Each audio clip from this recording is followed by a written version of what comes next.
Hey guys, what is up? AwesomeTheSauce here. Hope you guys are having a great day and welcome to my complete review of all the new Karamelle spells. Now yesterday we went over the potential spellment paths that they might do with pips. Today I'm going to be just going over, after finally testing all of them, how useful these new spells are on a scale of 1 to 10 and what I would change about them if I could. So if you haven't seen when I tested all of these out, you can actually see it. I live streamed it, so it should be the last stream, the latest stream in the daily Wiz stream playlist, so check that out if you haven't. So without further ado, let's get right into it. So for the sake of simplicity, I'm just going to be going over the 7-pip versions. I actually don't know what pip version is going to end up in the game. That's not, you know, really up for debate. We're really just going to be focusing on what the spell does utility-wise and if it actually could change PvP. So this isn't really as much of a critique on the damage. I don't think the damage is going to be like, you know, oh, this is too powerful, or oh, this is not powerful enough. I doubt it's going to be like that. Let's just focus on what the spell actually does for the school, right? Now, the fire one is very interesting at the 7-pip value. Now, I did a lot of testing on what this trap was. So basically what this trap is, it's very, very different than an FFA like it used to be, right? What it looks almost like, if you just cast it, it looks like it's just 315 traps. It's a lot more than that. Basically what that little damage, or the damage over time simple thing means, basically what that means is that that trap will only activate when you have an overtime using the trap. What this means is that solid hits will not use the trap. Only the back end of a hit in overtime will be activated by the trap. Only overtimes use it. So this is a really, really good utility for an overtime school. We've never seen anything like this for fire. As far as strategy goes, this actually adds an element to fire's already pretty impressive arsenal, and it makes it so that, you know, hit and shields are just as good as overtimes that don't have a pre-hit, right? It's still going to be good because the overtime is the only thing that's going to activate the trap. So you're not going to be wasting traps with this spell if you follow it up with an overtime. I actually think this is one of the few spells today that I have very few issues with. I think it's pretty much a buff. It gives a new utility. There's really nothing to complain about here. Let's move on to the next one. Now for Storm and Storm alone, they actually seem to have changed the utility, so I'm gonna look at the most updated spoiler that we've gotten. Is from the dev's Twitter, Magnetic. I'll link this one specifically, but this is the one that we saw today. So basically what the spell is that you get an extra blade if you crit, and the damage on it depends on what spellman path you would go down. So you could go up to 7 pips, you go down to 3 pips.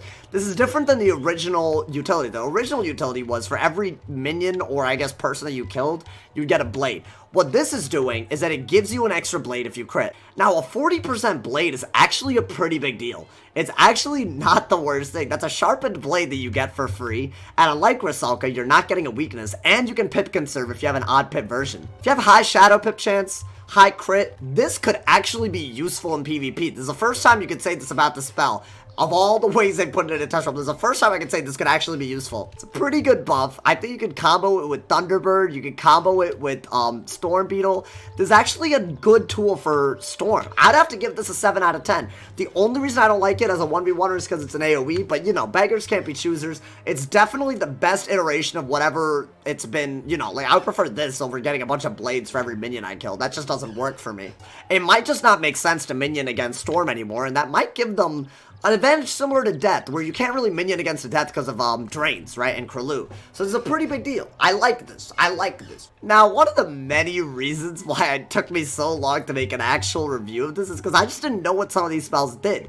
Balance is an example of this. This is the spell in test realm right now. So no matter whether they go with different pip variations for the spellman paths, or if they go for, you know, more damage but less convert, more convert or less damage, this is just not really that good of a spell. This is the first spell that I really have a problem with, because I mean, it just does so little utility-wise that you're almost just better off using the 7 pips on like I don't know, like a Savage Paw into a Ninja Piglets or something with a pip conserve. That's almost always going to be better than this. So basically what the spell does is that it hits, and then it converts one blade, one elemental or one spirit blade, whatever you happen to have, and it converts it into basically a balance blade at half its value. This is based on my testing, so I don't know, maybe it could convert multiple blades. The problem is, it's either useless like it is now, or it's extremely overpowered if it converts every blade that you have to a universal blade. I just think it should convert more blades. It would be cool if it converted maybe at least 2. I feel like that would be fine. Like, then I would put up a Spirit Blade and do it, and then I have 2 hits that are buffed. That would at least make it so I could combo with a Savage Paw and then have a double-bladed hit. So yeah, I'm not impressed with this. This is probably the lowest rating so far. I'd give this a 3 out of 10. You're almost always better off using your Shads and Pips on other things because the utility is just so useless. Maybe, just maybe, with 2 blades that it can convert to a universal blade, maybe that could make it better. I don't really know, but that would be my suggestion at first glance. Just 2. I think that would be good, in my opinion. Now, what you're about to see on the screen is slightly outdated, only because they actually end up fixing the 7-pip version, so don't freak out over, you know, the 7-pip damage version of this. It's not actually what it's supposed to be. But as you can see, this is a very, very fun spell.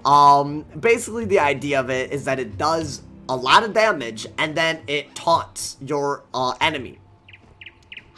Now, I think that what they're trying to do with this taunt is that basically if you taunt somebody, they can only attack you. It's very similar to how when you pacify yourself, they cannot attack you unless you're the only one on the field. So when you're looking at something like taunt, it probably serves to protect in a team, right? Like if they can only hit you, then they can't attack whatever else is with you. Now the only issue with this is that AoEs do not follow these rules because an AoE can be, you don't need to select anybody to cast an AoE. So for that reason alone, even with the minion out, this isn't really that powerful of a mechanic. Maybe if Taunt were able to prevent AoEs from actually working, then I would see something like this really, really being a good utility. And I hope that they do consider that. What I'm saying is, let's say you have a minion out and use a Taunt on yourself. An AoE should not be able to circumvent that by attacking you and the minion, right? It should be a very airtight way of protecting your minion just for that round. Now, this would be a pretty massive buff, so if they made the taunt rounds, you know, last even more than 1 round, as, you know, one of the spellment pads suggests,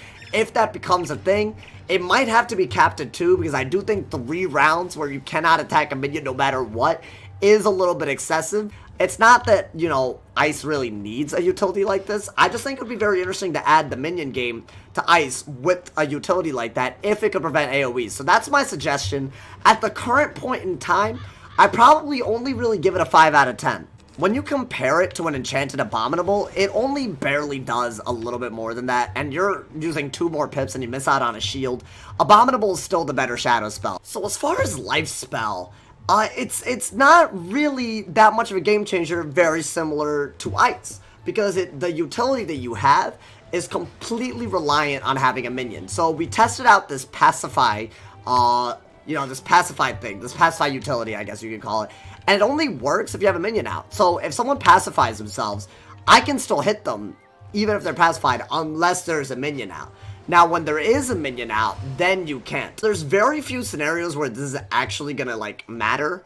One scenario that I can think of is if someone's striking, what might be a good idea is to summon a minion, dispel them, and then use the spell. Now, that's a very, very pip-heavy combo, so maybe if they do alternate pip versions of this and, you know, Life gets a 3-pip version of this hit and pacify, I can see maybe in that scenario it could be a little useful. Unfortunately, the reason why this just isn't that much of a game changer is because Life needs hits. Life is a very weak school at the moment, and the most powerful hit that it has is an overtime that can very easily be triaged or even worse, shifted. What Life really needed was a utility that was slightly defensive, but mostly the offense was the important thing here.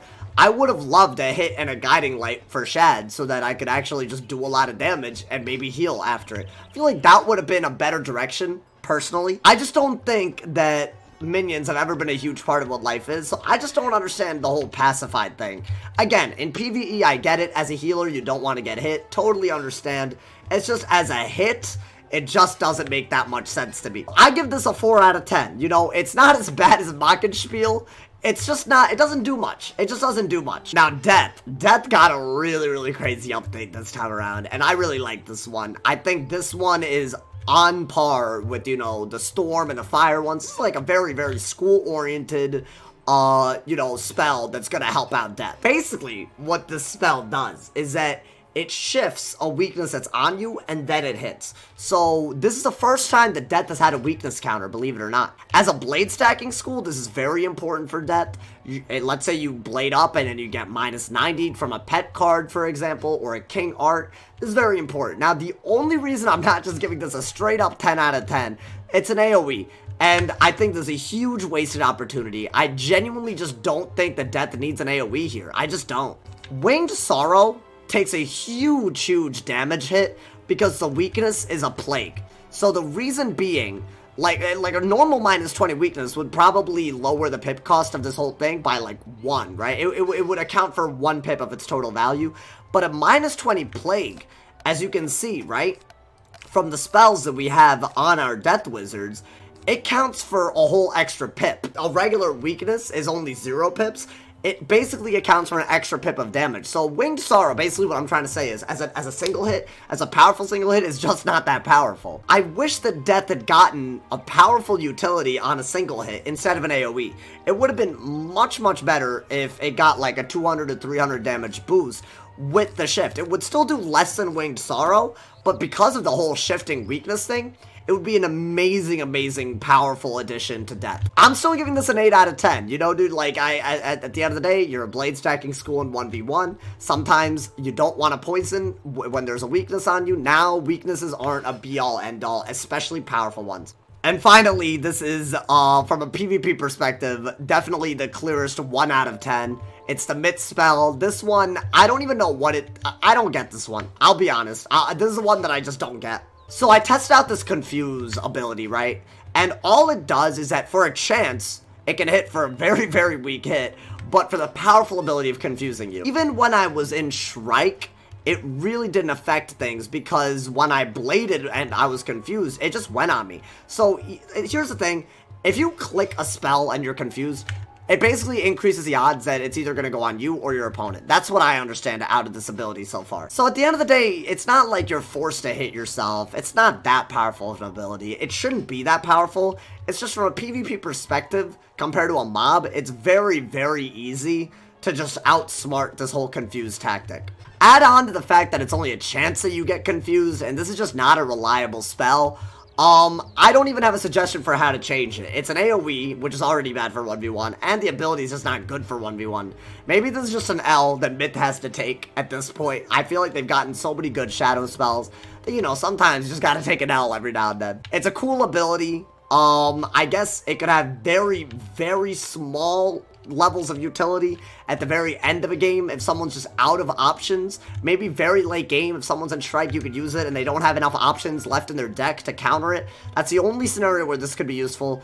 If you really want, I would try to hold 1 copy if you're desperate. I just don't think it's just not that good of a spell. But yeah, guys, that's my full and complete review. Full and complete after all the testing that I've done. Let me know if you agree with my rankings or not. I definitely think that some of these spells could really change the game. Some of these I'm excited about. Some of these not so much, and some of these just need some improvement in my opinion. How would you guys change some of these spells if you don't like them? Let me know in the comments. As always, there's tons of links in the description, including my Twitch, my Twitter, my Discord, my Instagram, and of course my Patreon. And as always, if somebody hasn't told you you're awesome today, they doing something wrong, so stay awesome. And yeah.